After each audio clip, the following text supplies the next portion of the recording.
was 6 hours deep into a westbound night with the wind knifing across the high plain and my rig leaning like a tired animal. I had 90,000 pounds of palletized cereal in a dry van that groaned when the gusts hit broadside.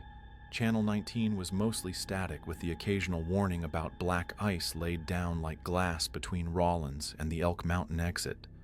The thermometer on the dash hovered just below freezing, and the kind of stars you only get in Wyoming punched through the windshield as if they knew they were the only decoration the world would offer me for the next 100 miles. I had been on the road long enough to forget what my apartment even smelled like. There is a place your mind goes when the white lines flicker under you like old film, a place that makes voices seem further than they are, and small things like a coffee lid becoming the center of your life. That is where I was when I saw her at the off-ramp. The exit sign had half its bulbs out, and the wind kicked snow across the asphalt in snakes that broke apart when they hit the shoulder. She stood under the bent green arrow, small and stubborn, hair blown wild out of a knit cap, denim jacket too thin for the night, a canvas backpack hooked on one shoulder with the strap twisted. She had her thumb out, but it was the posture that made me downshift and light the signal. She wasn't dancing around or bouncing from foot to foot like the high ones I had seen on the California line. She stood, like people stand when they have been waiting for a long time and decided to be dignified about it. I pulled onto the shoulder and my trailer rolled a little and moaned, and I told the wind to give me a break and it did not listen. I popped the passenger door and leaned across. "Need a ride?" I said, because there is only one way to start a story like this. She nodded and climbed the 3 steps quick, like she knew not to hang out in the lane, and when the door thunked shut, the cab felt a degree warmer and a lot more crowded. "You headed west?" she asked, even though the trailer told her that. "Salt Lake," I said. She said, "Can you drop me by marker 247?" And my mouth answered sure before my brain had time to file the question. In Wyoming, the markers climb and fall with the state line, and the last time I had looked, I thought those numbers were long behind. She pointed her chin and said, "It is just past the white fence," and went quiet like that was all the orientation necessary. For the first few miles, her breath came out in little puffs until the heater finally cut through the cold she had stitched to her jacket. She did not smell like cigarettes or wet wool. She smelled like air that had been outside too long and had learned to be stubborn. "I asked you got a name because I am a man who dislikes putting the wrong kinds of silence in a truck." She said Mia and looked out the side window like the median mattered to her more than the cab did. I told her mine because names at night on the interstate are like bolts threaded into the same piece of steel. She smiled at that, and when she did, it pulled slightly more on one side. Not a flaw, a habit. She had old-fashioned manners and modern eyes. She buckled the belt without me asking and set the backpack between her feet and kept her hands on her knees like she was in church. She watched the road the way drivers watch the road even when they are riding, which told me she had spent time in motion and did not trust anything that claimed to be steady. I offered coffee and she shook her head. I asked where she had come from and she gave me a town that the state had smoothed over with a new overpass and a name that had been painted over 3 times. I said I had not seen that sign in years. She said you saw it tonight, and the way she said it made my neck prick. The CB popped, and a voice warned of a wrecked cattle hauler stacked up near Arlington with a trooper waving traffic to a single lane. I dropped gears and eased through the drift that gathered in the wind shadow of the big orange barrel. We rolled past the wrecker lights and the smell of hot metal and the splintered fence, and she stared straight ahead the way people do when they do not want a thing they have seen to take root. We cleared the mess, and the dark got deeper and the heater whined at my ankle and the tires sang on the grooved ice with that high tone that means you are very alive. She did not speak until we passed the Chute Creek sign where the land dips and a stand of leafless cottonwoods pretend to be a forest in a place trees should have the good sense to avoid. "That is where it happened," she said, and I understood she was not talking about the cattle hauler. You can ask a question 2 ways, the kind that pries and the kind that hands a person a step if they want to climb to it. I tried for the second. "The bridge," she said. "It went out 2 springs ago and the county patched a detour with cold mix that fell apart in a week. A pickup went over under a sky that insisted it was clear. The county does not admit it in so many words," she added like a lawyer, "because admitting has a cost even when the creek keeps the secret." "That was not 2 years ago," I said before I could stop myself. She cocked her head in that sorry way people offer when they will let you be wrong without enjoying it. "The mile marker," she said. "Please do not miss it." Then she reached into the pocket of her jacket and took out a folded paper map, like the kind gas stations used to sell in a rack. It was creased and soft and marked in pen with a circle around a little finger road that curled off the interstate, like an old thought. She set it on my lap without looking at me, and went back to watching the right lane. The pen circle looked like a place someone had traced 300 times while deciding whether to go there. She was not chatty, and she was not scared. She did not ask me about the life, about how many miles on the odometer or which truck stops have the good showers. She did not tell me a story about getting dumped or needing to get to a man or escaping one. The quiet in the cab felt less like absence and more like the pause between a question and the answer a teacher knows you already have, if you sit still long enough to admit it. We climbed a grade and held 80,000 like gentlemen, and the wind shoved at the trailer, and I leaned into it and pressed just enough throttle to keep the engine from lugging. At 247, she lifted a finger like a conductor and said, "There." My headlights caught a white plank fence where the right-of-way bulged a little and a small turnout of packed dirt. I flipped the signal and eased onto it, and my trailer brakes sighed, and the noise of the highway filled the world the way it always does when you stop and realize how much sound speed makes that you do not notice while you are being carried by it. I reached for the shifter to put us in neutral, and when I looked back at the passenger seat, she was gone. No door opened. No cold rushed in. The belt lay slack against the seat. The backpack was still on the floor. For 2 heartbeats, I thought she had dropped into the footwell, and my brain began to invent medical problems to solve because adrenaline likes to come with tasks. Then I understood the cab was empty, and I had been alone since Rollins and I had not. The map lay on my lap, and a small edge of paper had torn under my thumb, where I must have held it too tight. I told myself I had fallen for one of those stories old hands talk about in the chrome under bad lighting. I told myself I had nodded off and dreamed her into my truck, and I looked at the clock and remembered every mile of the last hour, and my knuckles were white on the wheel. I picked up the backpack because something about leaving the only thing of hers in that seat felt wrong on a scale I did not have numbers for. It was light, as if it held its shape out of loyalty rather than weight. Inside was a folded flannel shirt, a small locket on a chain, and a note that said "thank you" in a hand that pushed the pen hard like the letters had to be nailed down. The locket was old and warm from the fabric around it, and the hinge caught my fingernail. Inside was a photo no bigger than a stamp, a girl with the same knit cap and a dog with that cocked head that tells you the person holding the camera is loved by the animal. The other half of the locket was empty. There are choices you can make in a life, and there are obligations you discover when choices turn out to be decorations for stories you are not actually writing. I took the map and the locket and the thank you, and I put the flannel in the sleeper, because something in me said, do not let it sit in the wind where it will smell like someone else's yard. I climbed down, and my boots sank half an inch into packed snow, and the cold found every place the heater had failed to push away from my skin. The fence was nothing. It was boards on posts with paint scabbed off by years of wind. On the other side, the land rolled down into dark that tried to pretend it was just farther night. The wind set the boards humming, and the sound matched the pitch of my nerves.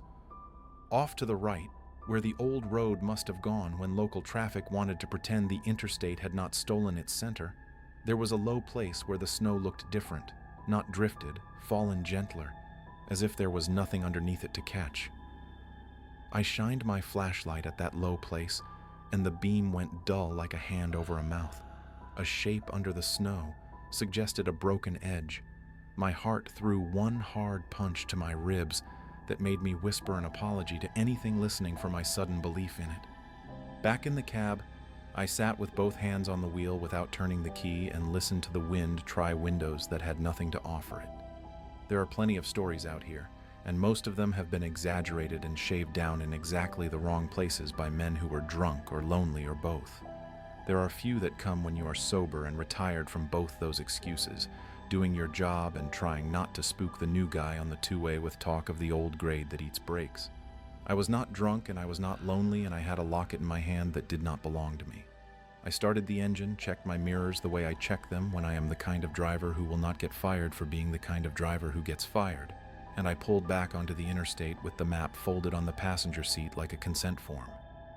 The cab smelled like cedar from the flannel and something colder riding underneath it, and I cannot explain that to you if you have not smelled it yourself. There are airs that stick to a thing the way a story sticks to a place when the county's paperwork says it should be clear. From 247 to the first westbound runaway ramp, there is a stretch that does not seem like much on paper. A long, slow descent with a wind that tries to make you generous with your brakes until the grade surprises you by steepening, and a bend that looks honest until you understand the plow carved a shoulder where once there had been more lane. I have taken it 100 times, and I have done it right and wrong, and until that night the wrong had never been expensive.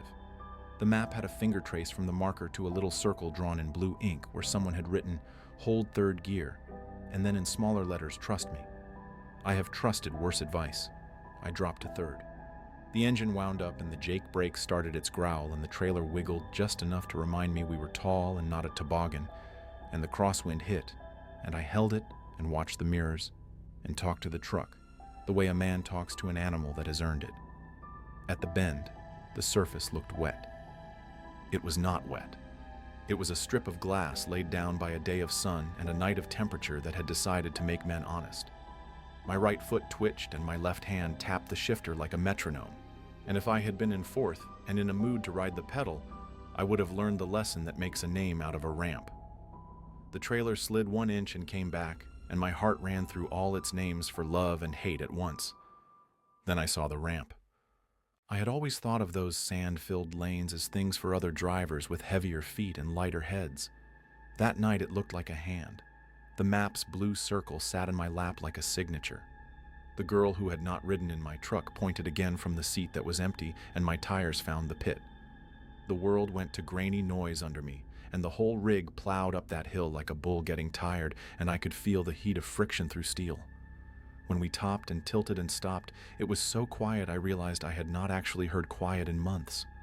I sat with my hands warm from adrenaline and my mouth dry and the dash light washing my knuckles pale. The locket lay on my thigh and I had no story left to tell myself that made me the author of any part of the last 5 minutes. A trooper pulled up behind me in a white SUV with a bar that only pretends not to be a smile and a face that had seen too many men make poor choices on that stretch. He climbed to my door and I opened it before he could tap, because I wanted a human voice on this night, and a ticket would be part of the price if that is what it took. He looked at my front tires, sunk to the axle, and let out a breath through his teeth the way mechanics do when you bring them something that could have gone either way. "You ride the ramp because you meant to?" he asked. I said because someone drew me a map. He looked at the paper. He pointed at the locket with his chin because he was not putting a finger on anything tonight that was not attached to a form. "That yours?" he asked. I said no.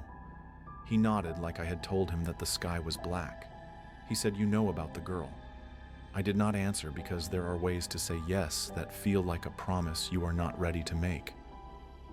He tapped the map circle and said, "I have seen that exact scribble for 20 years without understanding where it comes from." He stepped back and told me to sit tight while he called the wrecker. Sit tight is a phrase lawmen use when they think the world might try to move you, and they want you to pretend it is choice that keeps you put. At the tow yard, they poured gravel out of my brakes, and the man who did it whistled low in a way that was not music.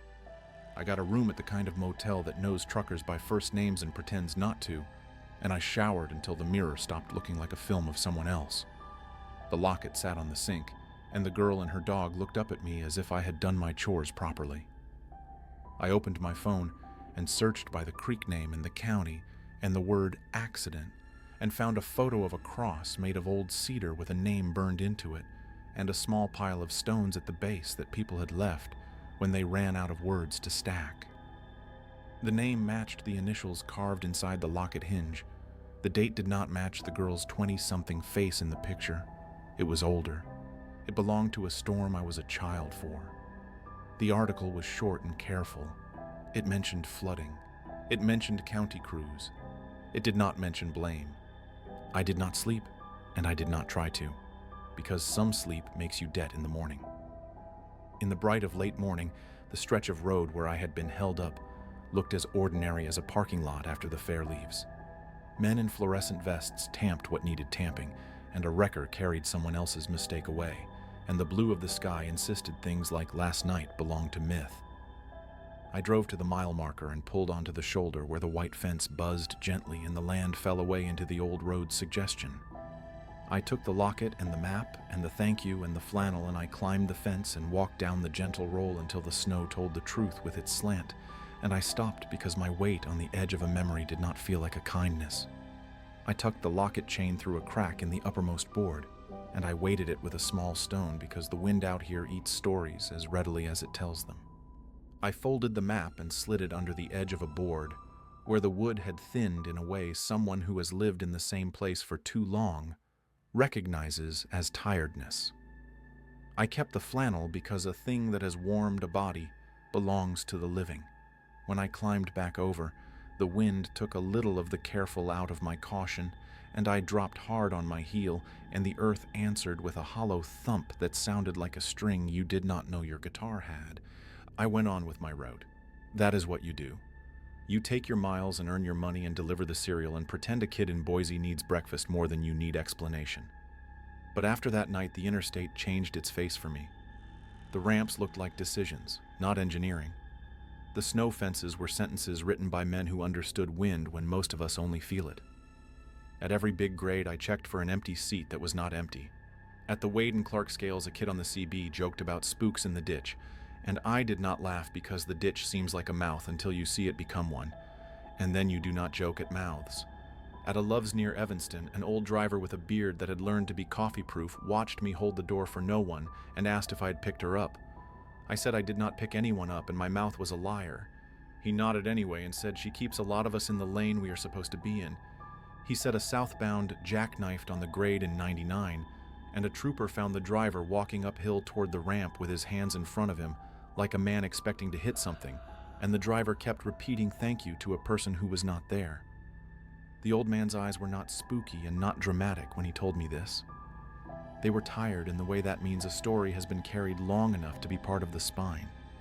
Weeks later, I was eastbound in clear air on the same stretch with a lighter load and an easier heart, and I saw her again at the same exit.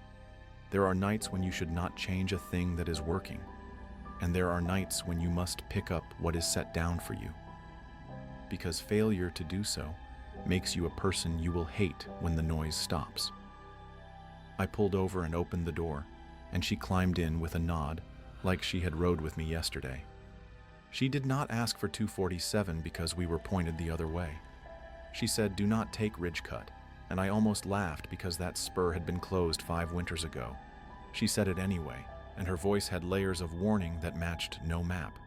I asked if she needed the locket, and she said you put it where it keeps the fence honest, and her voice did not soften so much as become a tool for a job done right.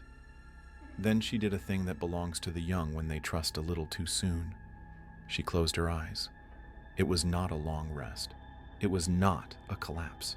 It was the sort of letting go you do when you have been carrying a thing down a hill and someone finally puts the tailgate down on a truck and you can stop pretending you are not shaking. Her mouth moved as if she was counting on her fingers in her pocket. When we hit the long straight, I watched her shoulders lift with mine when the gusts pushed.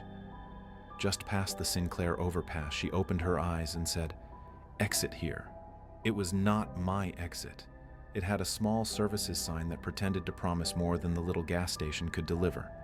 I put the blinker on because my nervous system knew more than my routing did. At the bottom, the cross street was lit by one street lamp that had seen kinder days, and under it a kid stood with his thumb out. He could not have been older than 19, with a too-big jacket he had inherited from a man who ate more than he could, and shoes that had not learned to be waterproof. He looked scared and not at all surprised to be looked at by a man in a semi. He looked at the girl in my cab, and then he did not, because he did not see her. She said, "Do not stop," and I did not, and my spine prickled with the memory of the fence's hum. When the kid was in the mirror, and the sign for the ramp was half a mile away, She said, "Stop now," in a tone that pulled at something under my ribs. I stopped on the shoulder where the lights off the highway do not quite give you everything you want. She reached for the door handle and pressed it without opening, and I could not tell if it was habit or ceremony. Then she looked right at me for the first time and said, "When the grade takes your brakes, you do not panic. You ride your gear and take the hand they built for you." And I said I had done that, and she said, "Then you will do it again because you will live long enough to forget and need the reminder." She put her hand on the dash like a thank you, and there was no weight to it, and I still felt it. Then she was not there. The seatbelt swung once and settled. The smell of cedar did not leave. I did not sleep at the stop that night. I drove and I watched, and I bled off speed properly, and I took the ramp a mile later, even though I did not need it, because sometimes doing a thing when it is easy teaches your body to do it when it is not. The next morning at a diner with new chrome, pretending to be old chrome, an officer with a mustache that made him look like he belonged to one of my father's stories sat 2 stools down and asked what I hauled. He did not ask about ghosts, because officers do not. He said, "Be careful on the grade east of Laramie, because the state had done a mess of temporary patching." He said, "Do not look at the crosses too long when you pass them, because they are for the living and not the dead." He paid and left, and in the reflection of the window, I saw the empty stool next to me, filled by a person not there until I turned, and the stool was just a stool, and the waitress set down my plate like none of this would ever end. Do I believe in her? I believe in the way my truck feels when it is being watched by something that wants me to be careful. I believe in the small indent in the passenger seat cushion that was not there before the night at 2:47. I believe in the locket on the fence and the way the chain rang in the wind when I hooked it over the board. I believe in the map I kept a copy of because gas stations do not sell them anymore, and a GPS does not know how to warn you about what a county will not admit to in a meeting. I believe in the girl with the knit cap because I have driven long enough to know there are debts out here, and some of them get collected kindly. If you drive this stretch and you see someone standing under a broken sign with a jacket too thin for the night and a posture that says she has been waiting for longer than any bus line has been scheduled, stop if you want. Do not if you do not. But if you go past mile marker 247 westbound, drop a gear and let your engine sing and keep your foot off the pedal. If the ramp comes and looks like a hand take it, the highway will forgive you for being cautious. The dead forgive less easily. When I crest a ridge now, I talk out loud, not to fill space and not to pretend I am not alone, but to make sure the part of me that wants to be foolish is not driving. Sometimes the cab smells like cedar, when there is no reason for it, and sometimes the belt clicks like a seat is being taken, and sometimes the CB crackles, and a young voice says, "Hold third," and the hair on my arms finds the wind, and I hold third because I have learned that trust is not a foolish thing when it has already saved your life once. There is a story men tell at truck stop counters about a vanishing hitchhiker that is supposed to be funny in the way near misses are when you are morning full and the coffee is strong. They always make the driver bravado and the ghost a prank. That is not this story. This one is about a person who did not have the luxury of being finished when the county poured the wrong mix, and about the driver she has kept from making the grade into an altar. It is about a ramp that looks like a hand and a fence that hums in the wind, and a map drawn in blue pen that shows you where to tell your pride to sit quietly and let your training do the work. When you are out there at 2 a.m. and the white lines flicker like old film and you start to think you are the only creature that exists between the buttes and the stars, listen hard. If you hear someone say, "Do not take Ridgecut even though it is closed," or you smell cedar in a place that should smell like diesel and coffee, tighten your belt and remember that living long is not a story you get to tell if you will not let anyone else help you tell it. I do not leave the passenger door locked on that stretch anymore. I do not wait to learn lessons with my bumper. When the wind comes down off Elk Mountain and makes my trailer lean, I lean back and I say out loud that I am listening. Somewhere near 247, a girl with a knit cap keeps walking the shoulder of a road that is not there anymore. When the air in my cab shifts and the seatbelt clicks and the heater picks up like it must share the work of warming more than one set of hands, I tell her she is safe and heard and that the ramp is still where the map says it is. Then I do exactly what she told me to do, and I get to live with it.